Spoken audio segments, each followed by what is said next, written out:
So when I was the manager of a makeup store, my best friend and I were both managers, and we were working Christmas Eve together, and we ruined someone's Christmas. So let me tell you what happened. So my best friend Alyssa and I, we were managing a beauty supply together. I was the manager and she was the assistant manager, and then a lot of drama went down and I quit. I got hired at a makeup store. And I told this makeup store about my best friend, assistant manager, Alyssa. They interviewed her and hired her on the spot too. So we both left this beauty supply at the same time. So they were down a manager and an assistant manager at the same time. So boom, Alyssa and I start working at this makeup store together. We both start off as associates and we both work our way back up to management because of course we some baddies. So it's holiday season and it's both of our first holiday working at this store. So on Christmas Eve, we opened early, but we were closing early as well. We were closing at 6 that day. At every beauty retailer I've personally ever worked at, on a big day like that, like Christmas Eve, the general manager, the head honcho, has to be the closer. For lots of technical reasons, but also just like a respect thing. You know, you get paid the most in the whole store.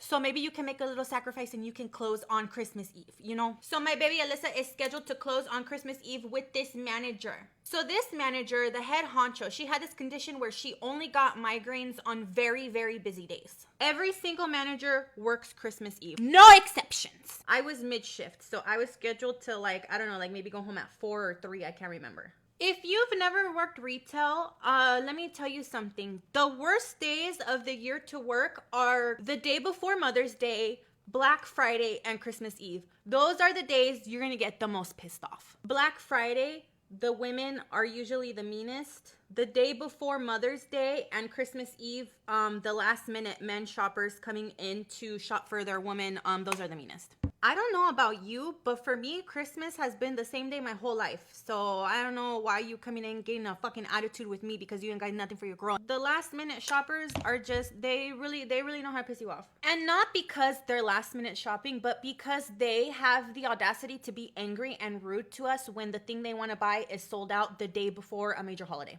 Those freaking hourglass palettes with the limited edition holiday packaging, those was always the first to go. And those was the ones that everybody always wanted to come in and find. And those sell out in November, okay? They're not going to be there the day before Christmas. It is packed, okay? It's Christmas Eve. It's packed, it's busy, and it's filled with the most rude people you've dealt with all year. 1 hour before I'm scheduled to clock off, the manager, the main one, starts telling me that she got a really big headache. Which, side note, it was annoying to hear, but we all actually made a bet of how long it would take for her to tell us she had a migraine. In her defense, she made it a lot longer than we all had anticipated, so there you go. She's in the back, sitting in her office, rubbing her temples oh, I have a big migraine. I know what she was doing. Everybody knew that Alyssa and I were BFF Jill. Everybody knew that. I knew that she knew that I was going to be like, oh my God, she's going to make Alyssa do everything for clothes. I cannot let her do that. It's Christmas Eve. I want to go home. I want to be with my family. I want to be with my son, my little boy, my little 3-year-old boy. I want to go home. Alyssa is my baby girl. So if I had left on time, I knew that manager would sit in the back office for the rest of the evening and Alyssa would be on the floor alone to handle Christmas Eve the rest of the evening by herself. It's Christmas. I'm not going to do that to her. So I told the manager, why don't you go home? I'll stay and I'll do your closing shift. Are you sure? Shut the fuck up and just leave. Just fucking go. She's gone. And to tell you the honest truth, we're all having fun. We are all making the most of being here for Christmas. We have the music loud, it's really busy. People are being very difficult. But for some reason, all of us in the store are in a really, really good mood. I have to be careful because I don't want to cry and my makeup looks really, really good. Hold on. Anyone who has worked Christmas Eve in retail knows the last 30 minutes that you're open on Christmas Eve is the busiest time that whole day. The last minute panickers are coming in 30 minutes before close and we are swamped. We are all fighting for our lives to get these people out of the store because we want to have the store empty at 6.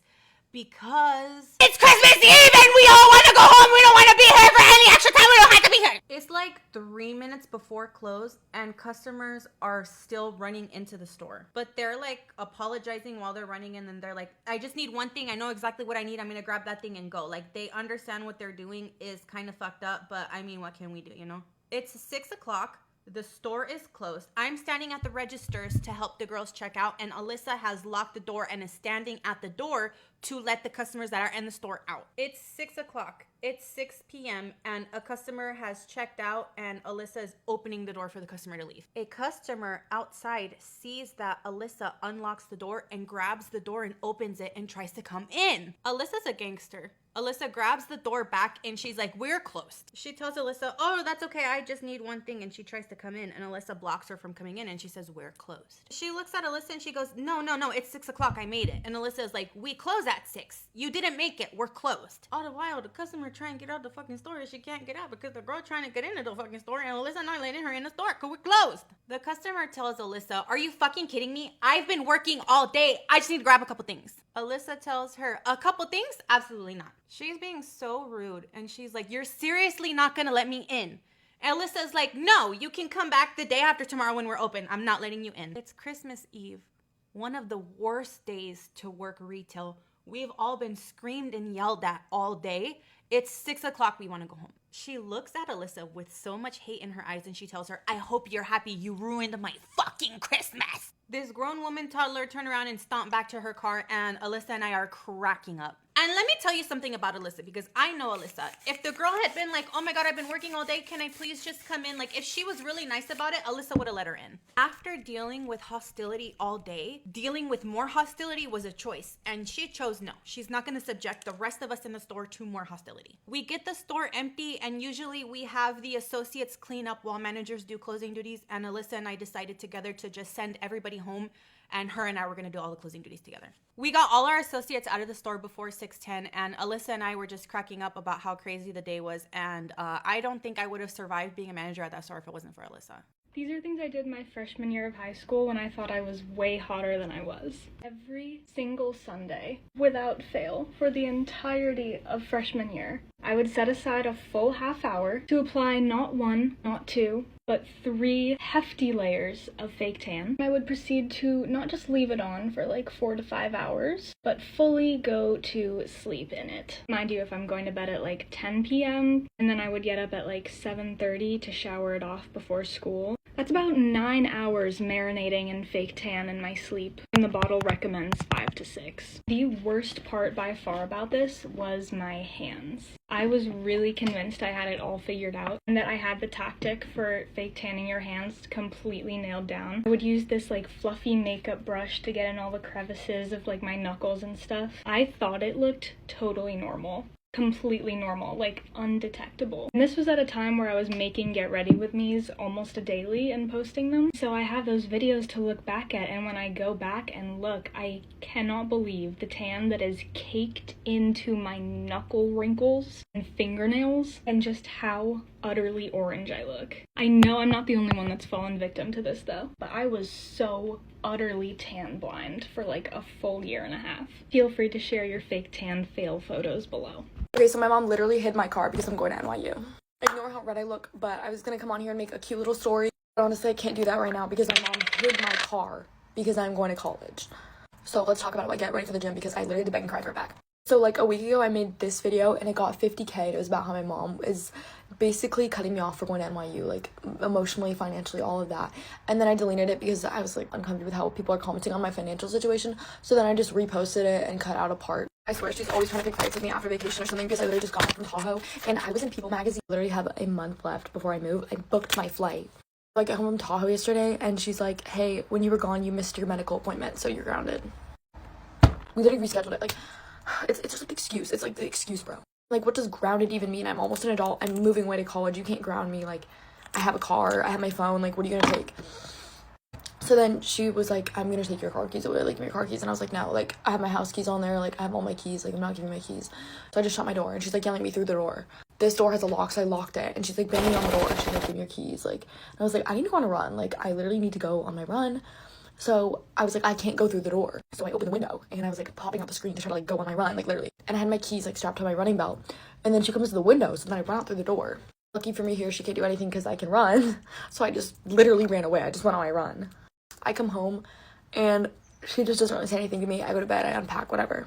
I wake up this morning, my car is gone. My car is gone. So my brother has another set of keys, so she took his keys without knowing. And she drove his car and hid it. She literally hid the car. I wake up and I was like, hey, I'm going to the gym. And she's like, no, you're not. The car's gone. What? I played my entire day around this. Like, I like to edit videos at the gym. It's like my escape. It's like, anyway, she starts crying, yelling at me, saying, you can't go. Don't go. Like, just stay here. Like, let's go to the gym together. And I think her whole ploy with this is so I would go to the gym with her. She was like, we used to go to the gym together. Like, let's just go to the gym together. Like, we can go to my gym. Like, come on. Like, I'll drive you. Like, blah, blah, blah. And she's like crying and she's like, don't go. I was like, I booked a flight, Mom. Like, I'm moving. Like, you can ground me. You can try to keep me in the house if you want, but I am going to college. And she's like, why? Like, she's crying. And I'm like, because I'm going to college. And finally, I'm begging for her to get it back. And I'm telling her, pushing me away like this is only going to make me not want to talk to you when I go to New York. Like, it's only going to make me not come back. So then finally I got my car back and she was like, fine. She just got up, left with her keys, came back 20 minutes later and my car's back. I still don't know where she was putting it. To come on here and do a really, really cute, like, get ready with me and give a story, but I'm sorry, I just had to be real with you guys, and I thought I might start crying on camera because it's so bad. I know I sound kind of bitchy and mean, like, describing the story, but it's really, really hurting me and affecting me right now. Anyway, I wanted to say thank you so much for 8K. I love each and every one of you so very much, and I love that all of you listen. Things I'm pretty sure my family hated about my wedding. Disclaimer, per usual, I am generalizing because it would be too difficult for everyone to keep up with each scenario that I am about to talk about. Not every sibling felt this way about every topic. These are also my own thoughts and opinions. Starting off with what I feel like is an obvious one, the fact that I wanted a traditional ceremony. I did not get married in the LDS temple. Again, not all of my siblings are going to share the same opinions. One sister that I've talked about before that is estranged loved that I didn't have an LDS wedding.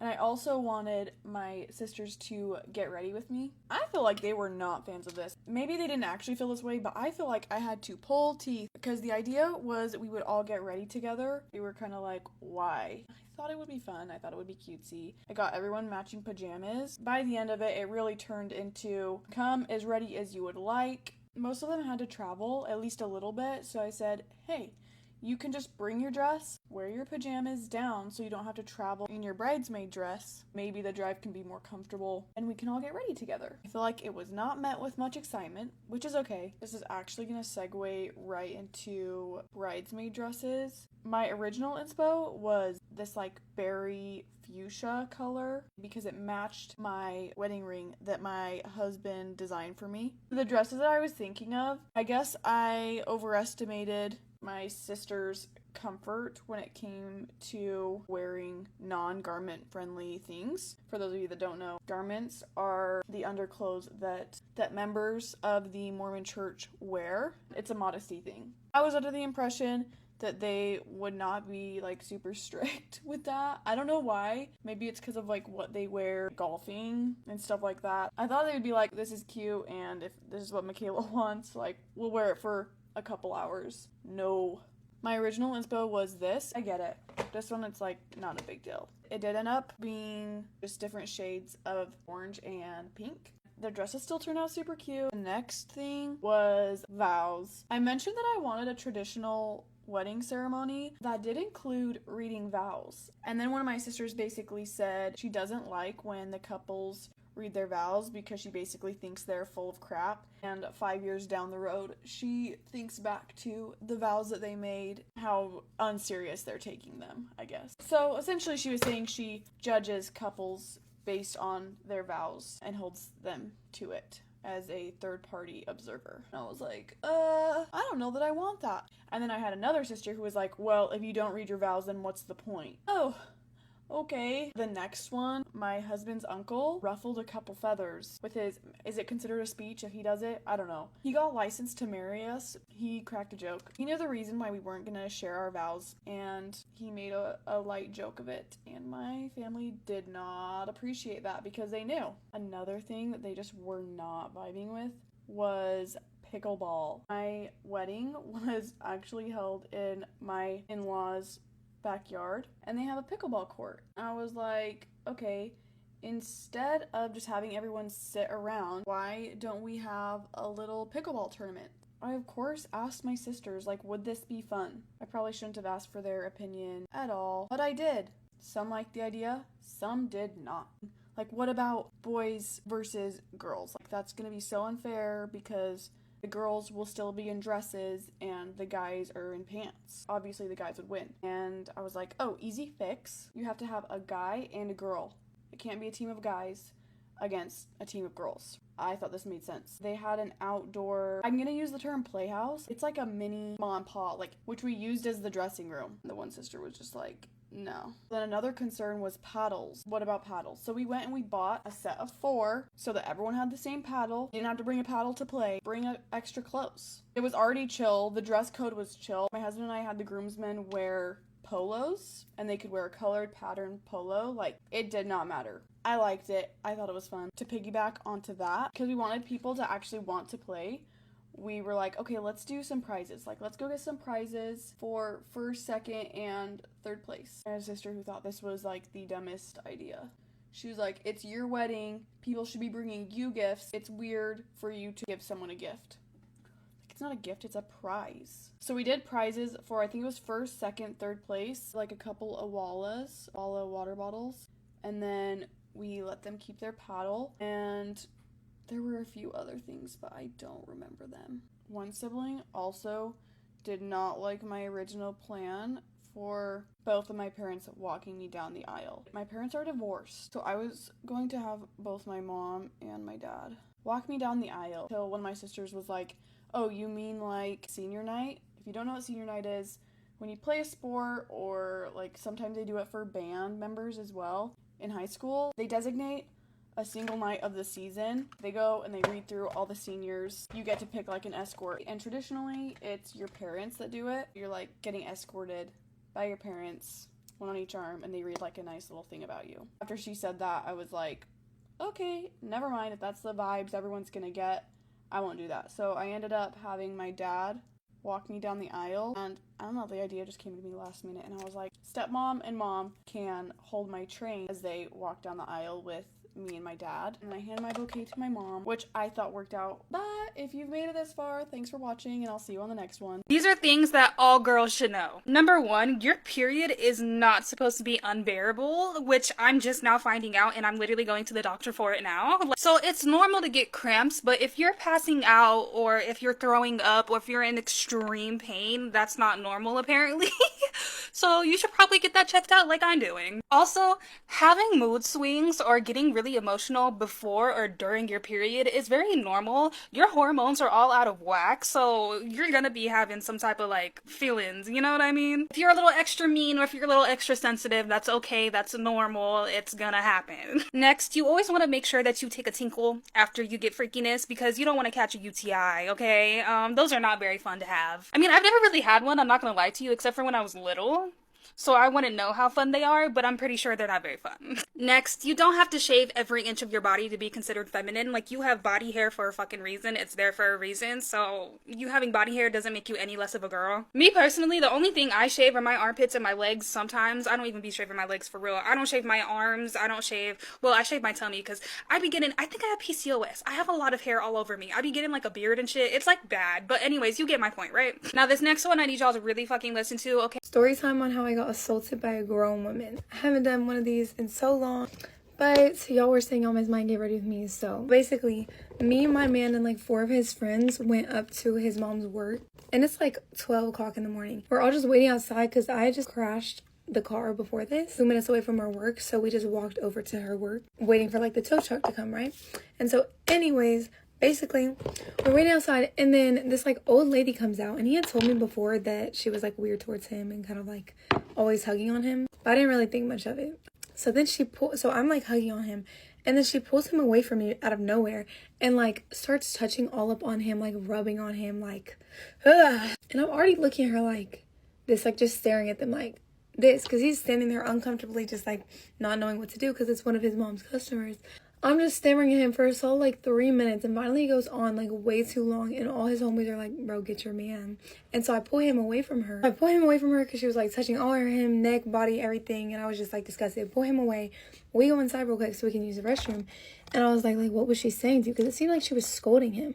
And he was like, oh, like she was like telling me that I shouldn't be with a white girl. I kind of hear that a lot, honestly, being with him.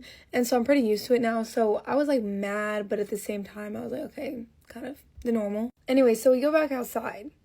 And they're all like, all his homies were like laughing with her because she was still outside. One of them tells me like, bro, she just said that she would, I don't know if I can say this on here, but like, basically she was just saying she would do nasty things to him. And was showing them how to do it and everything. I have it on video, but I don't want to like put her out there, I guess. Even though she freaking assaulted me, but like, I don't want to do that. But yeah, she was just saying she would do nasty things to him and do it better than me, all this stuff. And so at this point, I'm obviously like getting mad because I'm like, what the heck? And so I start like hugging on him, but like being like overly like I start kissing on him, kissing on his face, being like, I love my husband, like I love my man. And I start licking him and looking at her like, oh my gosh, I love my man, right? And then she was like, lick her back, lick her back. And then he licks me back. And then she walks up to us and starts like putting her finger on my face, yelling at me. I couldn't really understand what she was saying. Mind you, I'm like holding on to him like this while she's yelling at me in my face. And then out of nowhere, she grabs part of my hair and pulls it down. Like just like yanks me down. Like literally my man said he could like hear my neck crack and my neck did hurt. So she freaking, I guess, assaulted me or whatever. And then my man starts getting really mad. His cousin was holding him back and like all the security came outside and everything because it's like a bar. It became this whole thing. All the workers had to come outside and his mom came outside and they were obviously like asking us what happened. Like he was getting really mad, like yelling like, she just hit my wife. She just hit my wife. Like they were holding him back and I was like, okay. Anyways, so yeah. And then they were coming outside and then one of the workers tried to like come and hug me because I was standing there like shocked. And then I like swerved her and went to my man and just like put my head in his arms like. And then I guess the security just like asked me questions and they were like, if you want to report this, you can. And everyone kind of thought I should report it, I guess, but I didn't really want to have all that like happen. And one of the workers literally asked me like, do you know how to fight, girl? Like, why didn't you fight back? But I feel like I was just so shocked in the moment. And like my man got mad for me. So I was just like standing behind him. Anyways, moral of the story, I love my man and I don't see that lady ever. I saw her once since then. But she was just like, we were outside again a couple weeks later. And she just like walked by staring at us and then walked away. Mind you, she's like 60, like grown. And we're both underage.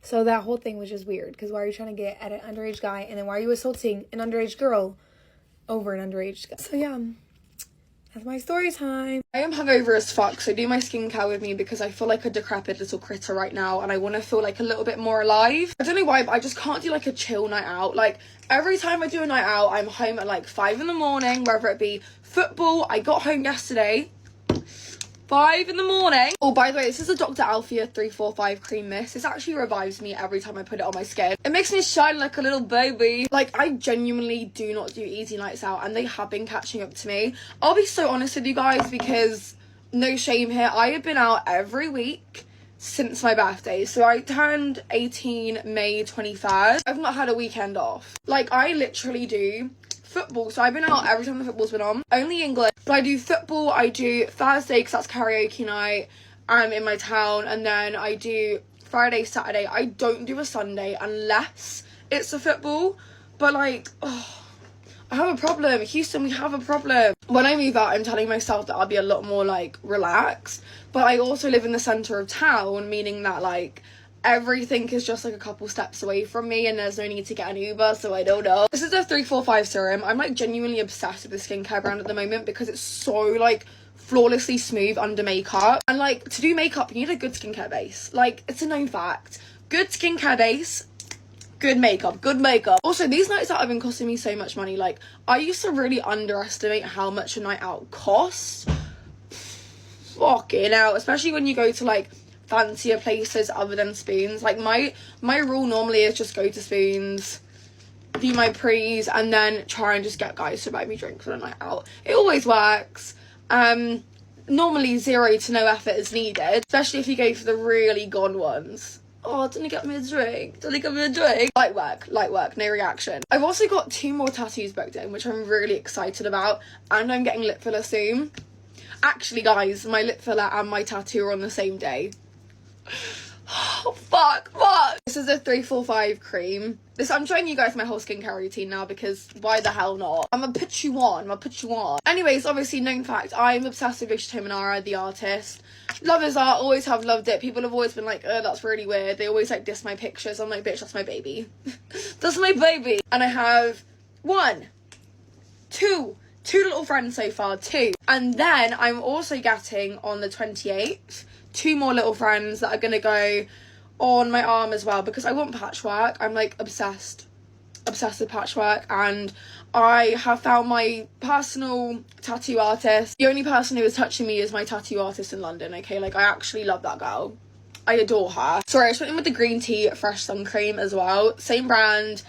I love it. It's not even like sunny, but again, it just makes my makeup look so good. And I am also going out after this anyway. Like, just look how freaking shiny my face is. But yeah, no, so lip filler and tattoo in the same like day, and I'm getting lip filler at 9 a.m. and then I've got to be in London for 5 p.m. so I'm gonna be getting tatted up while having like big old chunky swollen lips. And I'm also having a little bit of filler in my nose because I got addicted to nose spray I'd say like 4 years ago now, 3 or 4 years ago, to the point where my nose became dependent on it, and now I've got like a deviated septum. So I used to have a very like upturned like piggy nose. I loved it. I've always loved it, but my septum deviated, so now it's kind of like flat. I don't like it being that way, so I'm getting it like poked up like a little bit more, so it's a little bit more like that. Yeah, who knows. But yeah, that's what's going on in my life right now. I'm like gripping onto my skincare feel. I love, if anybody broke into my house, I am grabbing my Dr. Althea first. Like, you can take everything else, I'm grabbing this first. Don't touch my skincare, please. Don't. Anyways, yeah, I'm gonna go now because I might have a little nap before I go out. I do definitely feel a lot more like soft and like happy and a bit more alive and shiny. Like, ooh, who's that mirror? My big old forehead. Anyways, yeah, I'm gonna go prepare myself. It's a freaking ice cream van. I'm gonna go get an ice cream actually, even though I'm lactose intolerant, and I'll shit myself later, and that is okay. Mwah!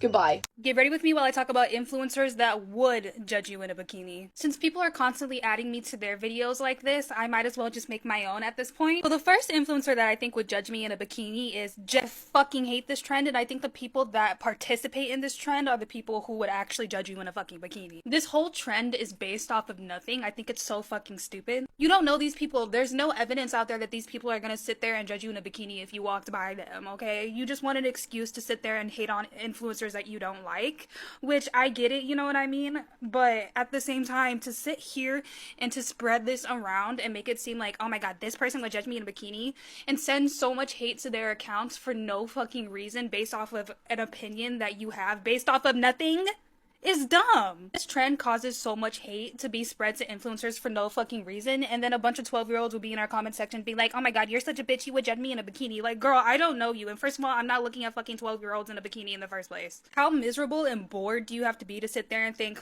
yeah, let me make up this scenario in my head of influencers judging me in a bikini and let me make a video about it. Like, what? Are you okay? Like, it's giving you're insecure and you're projecting your insecurities onto us, and it's just kind of weird. I'll be so weird and bored that it's embarrassing. Like, and honestly, every time that I see these videos, it's from a fake account, an account that never posts their face or anything like that. It's just giving you're an insecure ass fucking loser and you're projecting your insecurities onto us, and it's like, can we stop doing that, please? This is a really short video, but I needed to get that off my chest because y'all need to grow the fuck up. Get ready with me while I talk about how I got cheated on by my boyfriend of 2 years, 2 days before my birthday. Basically, me and my boyfriend had been together since September of 2023. We never had any problems with disloyalty, and we basically both agreed that cheating was bad and it's like not a good thing to do to a person. One day in October, I checked his location and I noticed he wasn't in class. So I asked him, I was like, what's going on? Why aren't you in class? And he basically tells me that he had a long night and he was very tired. So basically, I get out of class and he tells me that when we get back to his place, we're gonna talk about it. I trusted him with my life. But when we get there, he basically tells me he was struggling struggling with an addiction. Obviously, I was still hurt by it, but I thought it was something we could work through. So I spent the day just trying to reassure him that it was going to be okay. I just wanted him to be honest with me. Fast forward to the next day, I'm walking to my bus to get to school. He tells me that he needs to talk to me more. He picks me up from campus and we drive to a park. When we get there, he lets me know that the night before he told me anything, more went on than just watching stuff. That basically he ended up hooking up with a stranger. I really didn't know what to say or do at that moment, but I could tell that he regretted it a lot and really wished that he hadn't done it. So I kept telling myself, like, you know, we could make it work. It was a one-off thing. But also I couldn't tell anybody about this because I didn't want anybody to tell me, oh, you need to leave him right now. And I also didn't want people thinking he was just a bad guy. So for a while, I pretty much told nobody about this and kept the pain all to myself while also trying to fix the situation and try to get through it. So pretty much for my birthday, I went to his house and I consoled him. I was in shock for a very long time and I couldn't process any of it. So I was like, okay, it's fine. We can stay in this relationship because I don't feel hurt. Then a month later, I did end up being in the hospital for 3 weeks. It was a very low point in my life, so I am sure you can imagine the shock that I felt when he visited me and told me that he had been micro cheating on me for the duration of our relationship. The details on that get pretty bad and I don't want to expose him, so I honestly just ended up feeling way sadder than I started. We kind of agreed to do couples therapy, but that really never ended up happening. The whole time I felt so much resentment for him, I just couldn't be nice or enjoy his company at all. But I was very scared of what would happen if we broke up. Like if my mental health would allow me to just like be okay without him and then like erase all the history that we had, or even just the fear of having to start over with somebody and experiencing the same thing or worse. We stuck together for a while and I think he was trying to make up for what he did, but it just like wasn't ever enough. Eventually it got to a point where I literally just couldn't function at all and I just felt like I was completely losing myself. I genuinely felt like I was dying. And I finally came to my senses and realized that if I cared about myself at all, then I have to leave. Once trust like that is broken, it's just like, it's almost irreversible. If you ever find yourself in a similar situation, just know it's super important to evaluate whether or not it's worth it to stay. Get ready with me, but I look insanely chopped right now.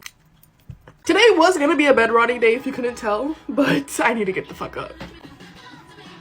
Oh, I don't want to do my hair, so I'm gonna see if I can put on a hat instead and finesse this hoe.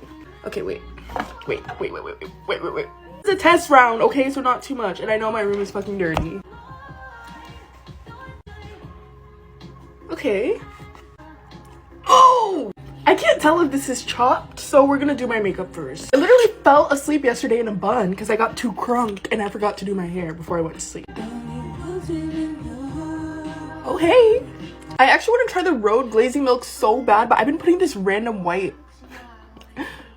cream. Random white cream on my face. And let me tell you, my base has been eating. Shout out ColourPop, because whatever you put in this, I need it. I need more. Where do I find this? Guys, I'm low-key sick of my straight hair already and I want boho braids again, but like I said, I don't have a car, so I can't. You know I'm sensitive about having no booty. Not me. Claro, I love you. I love you! Can you guys tell this is my Just the Girl playlist? No, you make fun of me.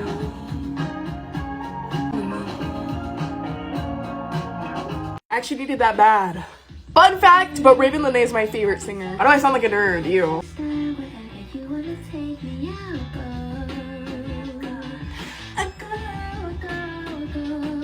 Done with this. Okay, I feel like I have enough makeup on now to see what my hair looks like with the hat. Oh. Okay.